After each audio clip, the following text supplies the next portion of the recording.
Hello my dear Francitas, how's your life? I hope you're doing well because I'm doing also really well. At least I think so. Today we're going to do something really interesting and I would say pretty unique. It's not my usual type of artwork. And we're going to create this artwork here. As you can see, it's a guy who is separated into pieces, or I have called it shattered, and with some clouds, you know, stairs and all that stuff. So this is actually a pretty advanced and complicated artwork. And what I'm going to do in this video is I'm not going to show it like a usual long tutorial. No, I will try to keep it short and only show you the things that you need to know. Basically the most important process, what tools I use, how I did it, and basically the art process. Okay, for this you need to have some, I would say, basic to intermediate Photoshop knowledge, and you'll be fine. With that said, let's get into the tutorial. So here I have my process video, and let's go. So I'm gonna start by importing the image. As you can see, we have here a really nice image of the guy lying on the stairs.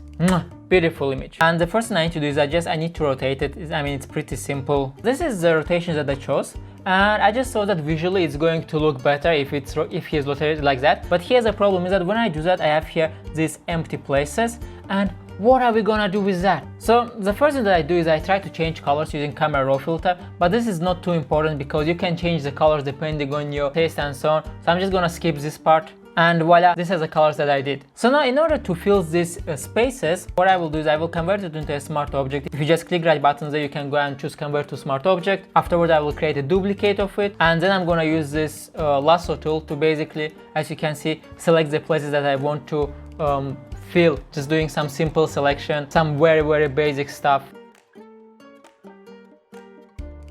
But as you can see, if you look at this layer, this is already not a smart object. What I actually rasterize it. So if you just click right button, you can choose rasterize, and now it's going to be a stupid object. And if we see the difference, as you can see, this icon means that it's a smart object. This one is just a stupid object, so it's rasterized image. And the reason I did that is because I want to use content aware fill, and unfortunately, I don't know why, but Photoshop doesn't allow you to use content aware fill with a smart object. I hope they will fix that in the future because that's like really stupid. You have to rasterize your image. So anyway, content aware fill just tries to automatically fill these empty places, and if I just click OK, we can see what's going to happen. Boom, that's how it did it. And as you can see, it didn't do a pretty good, I mean, it did actually a pretty good job considering that it's a difficult image, but we can still see here some weird things. That means that I will actually have to do lots of stuff by my own. So I'm just gonna use spot healing brush tool to delete these places, so basically to get rid of it. And next what I will do clone stamp tool to basically copy these lines and paste them forward. So if you just look something in this style, you can see I'm just copying and pasting it here. Very simple clone stamp tool. If you don't know how to do this, then go and learn clone stamp tool. Yeah, I'm just going to speed up this process so that it doesn't take too much time, and you can approximately see how this is working. So anyway, now as you can see, I am done with fixing, and it's not perfect, but it will do. Okay, it's fine for the artwork. Oh wait, what if something is coming? What is that? Breaking news! Fred's gallery, also known as the Boom Chicka Boom Man, is giving access to all of his classes for just $5 for the first month. What a crazy and probably stupid move. Go to learnfromfred.com and start learning today. Next thing what I need to do is I need to select this guy, and for this I'm just going to use like any selection tool you can use. Just gonna use object selection. As you can see, it selects the guy. So now next step is pretty complicated because I actually need to delete the guy from the stairs. But before I do that, as you can see, I created a new separate layer with only the guy, so that I can have him on a separate layer. And then I have another image where I will delete the guy. So basically what I will do, I will separate him from the stairs. I will have one image with only the stairs and another image with only the guy. And in order to delete the guy from here, again I'm going to use clone stamp tool. And the general idea is that I will copy this part of the stairs and paste it onto him. So for example, here I will copy from here, paste it on his hands. And let me just quickly show it to you how this works. For example, I copy, then I try to paste it on his hand. Voila, that's basically how it's going to work. As you can see, I need to do it for like all the other stairs as well, and this is actually a pretty difficult job, and it took me like at least 1 hour to get rid of this guy because it gets pretty complicated here. So what I will just speed up this process so you don't have to watch all of this. I mean, yeah, it's this is approximately how it's done. If we move a little bit forward, just doing it quickly so you can see a little bit of what is going on. As you can see, I'm just copy paste, copy paste, copy paste, copy paste. Yeah, it's a very tiring process. So as you can see, finally the guy is gone. Oh my god, finally. I was like, I will never finish this, but finally I did. And as you can see, it's not perfect, but it's still fine. The final artwork is going to be good. So don't worry about it, okay? I got this. So now as you can see, I turned back on another layer where I had only the guy. So now I have the layer with only the stairs separate and the guy separate. That's perfect, exactly what I wanted to do. So now the general idea is that I need to cut him into small pieces so that I can move his hands and other body parts to other stairs. And for that I will actually have to create many copies of this guy only, as you can see, and I will just delete the parts that I don't need. For example, first copy, and in this copy I will leave only the hands, and let me show you what I mean by that. Boom. As you can see, only the hands are left, and now the separate hands, and I can move them to any other stairs, and I will have to do the same for all the other body parts. So as you can see here, I leave only this part of the hands. Boom, and now I will be able to move this to any other stairs. So anyway, I will have to do it for all the other body parts as well. Let me just quickly move forward. Boom, boom. Good. So if you look here, as you can see here, I have like thousands of copies of him. We did really cut him into pieces, huh? I know I'm such a bad person.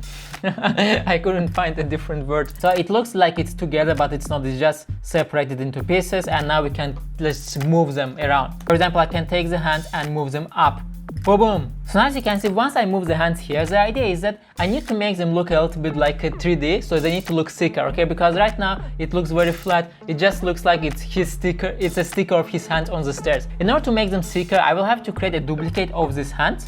Like I will just create a duplicate, and what I will do is I will go to brightness contrast and I will decrease the brightness of the duplicate. And when I do that, as you can see, now I'm just moving the duplicate, and I can move it a little bit down. Here's basically the darker duplicate, here's the brighter duplicate, or you can see it also here. It makes it look more like 3D, and even if you look from further away, it looks like a 3D, or how I call it, 3D-sness.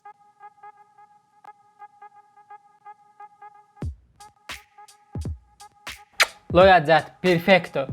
Look how good this looks. Anyway, we'll have to do the same to all of the other parts of his body as well. So as you can see, I'm separating them, I'm putting them to different stairs. And again, for example, these hands, again, I will have to create a copy for them. And I will have to do brightness, decrease the brightness for the duplicate. I'll have to move the duplicate a little bit down. We can see it here, so that it looks like there's depth to his body. Once you do that to all the body parts, you're pretty much done with the depth. And as you can see, it already looks pretty 3D, and I think it looks magnificent. Oh my god, this was so freaking difficult. And as you can see also, I added a little bit of shadows if I get closer. So I added here some shadow, and this is very simple. You just add drop shadow, you know, it's like, I mean, I hope you know how to add drop shadow in Photoshop. It's a pretty simple thing. So this thing, drop shadow. The final step is to add cloud, and here, in order to be able to cut the clouds, what I will do actually is I'm just going to use a tool called Magic Wand tool. This tool helps us to select objects by colors, and in our case I'm just going to select all the white and grayish colors. So basically, wait, okay, this is too fast, that's why it's going so fast. So basically, as you can see, everything except the blue colors and the clouds are pretty much done, and I can just create a mask, and voila! Looks magnificent. And what I'm gonna do is I'm just gonna increase a little bit of feather for the mask. So if you just double click on the mask, or if you just click on the mask and go to properties panel, you will see this. And this basically helps us to make the edges of the clouds softer, okay? And you can also try different blending modes if you want to. So anyway, now it's just some simple editing work with the clouds, and I will just try to rearrange them, make them smaller, bigger, you know, create a duplicate, put it down, and voila. Oh, that's that. So the last step, I will just import any like space image as this one, pretty dope space image. And what I will try to do is I want it to be seen only here, basically. So on all the pink parts. So if I just go a little bit back so that you can see without it, here, you see this part, So basically, again, I will just use magic wand tool to select only all the pink colors, and then once I have the selection of all the pink colors, I can just import this sky image, and as you can see, I can just create a mask and it's going to be here. But anyway, that's not the most difficult part about this artwork. It's actually the easiest one, and I think that's it with it.